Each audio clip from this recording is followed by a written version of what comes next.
dusenge twese mu izina rya Yesu. Ndabaramukije cyane, amahoro y'Imana bane namwe. Kandi turashimiye Imana ku byo tumaze kumva. Je nahezagiwe, Yesu nabahezagire. Utarashikirwa hari abantu usanga bateba gushikirwa. Muga nabo nyene Yesu arabagirira neza, Yesu abahezagire. Turaba ijambo ry'Imana. Mucete Paulo yandikiye abikorosayi. Fisi ijambo ry'Imana ryo gukura amaso ku vyo mw'isi tuyahanga ivyo mw'ijuru. Yesu abahezagire. Murabona ivyo mw'isi birahindagurika. Yesu nashimwe. Uno munsi uranezerwa, undi ni wakunda kuvuga ati aho ugejeje kunezerwa bukeye naho uhageza kurira. Yesu adutabare. Mugabo dukura amaso mw'isi, umuntu ayakure ku vyo abona, umuntu ayakure ku vyo yizigiye vyo mw'isi, ahanga amaso mw'ijuru. Yesu abahezagire. Abikorosayi igice ca 3 duhere ku murongo wa mbere. Kuzuranwa na Kristo. None rero asangwa mwarazuranwe na Kristo, murondera ibiri hejuru iyo Kristo ari avyagiye iburyo bw'Imana. 2 mushire imitima ku biri hejuru, ntimuyishire ku biri mw'isi. Kuko mwapfuye kandi ubugingo bwanyu bukaba buhishanijwe na Kristo mu Mana. Kristo niwe bugingo bwacu, niyerekanwa namwe muzoca mwerekananwa nawe muri mu bwiza. Nuko mwica ingingo zanyu ziri mw'isi, ubushakanyi, ibihumanya, ukwifuza k'umubiri, ukwifuza kubi kose, no kwifuza ivy'abandi, niko gusenga ibigirwamana. Ivyo nivyo bizanira uburake bw'Imana abantu b'intabarigwa. Namwe mwabigenderamwo kera, hamwe mwaba muri vyo. Ariko noneho mwiyambure n'ibi vyose: uburake, kujingitwa, urwanko rw'ubusa, gucokorana, kandi ntihakagira amagambo ateye isoni ava mu kanwa kanyu. Ntimukabeshane, kuko mwiyambuye umuntu wa kera n'ibikorwa vyiwe, mukambara umuntu musha ahindurwa musha, ngo agire ubwenge amere nk'ishusho y'iyamuremye. Aho ntihaba umugiriki canke udebagura canke umusikiti, umugurano canke uwidegemvya, ariko Kristo ni vyose kandi ari muri bose. Amen.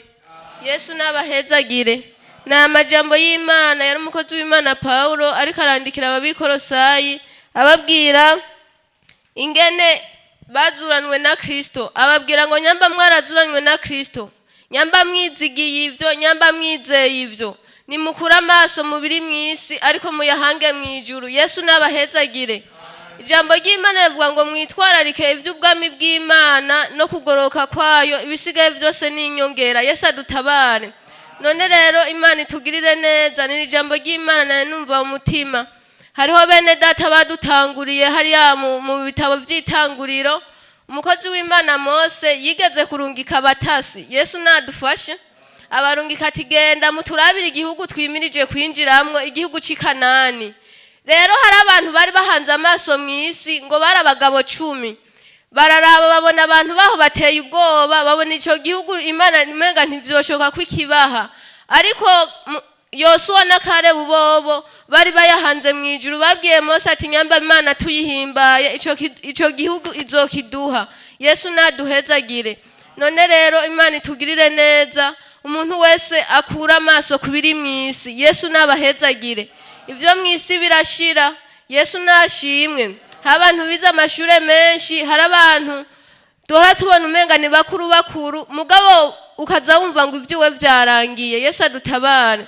Ariko iyo umuntu yizigiye Imana abikirwa ubugingo bushasha, ubugingo buhoraho, akazobana n'Imana mw'ijuru. Na amajambo y'Imana umukozi w'Imana Paulo yaciye ababarira ngo mukura amaso mu biri mw'isi, ngo ariko mushire ngo imitima yanyu kubiri hejuru iyo Kristo ari. Yesu nabahezagire. Ni ijambo ry'Imana rero, umuntu wese yisuzuma arabe ibintu agumiza ku mwanya munini. Yesu nabahezagire. Ubwenge bwawe ubugumiza kenshi hehe? Yesu nashimwe. Mbega ibikorwa vyanje kenshi bavyerekeye he? Yesu adufashe. Umuntu wese ahanga amaso mw'ijuru, dukorera Imana, Imana izoduhemba. Nta wakoreye Imana yikoreye amaboko. Ni ijambo ry'Imana rero naye numva mu mutima.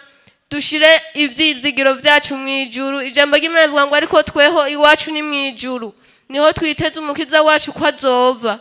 None rero ivyo mw'isi vyose birakugwaho bigashira, ariko ijuru ryo rizohoraho ku bantu barikoreye neza. Yesu nabahezagire.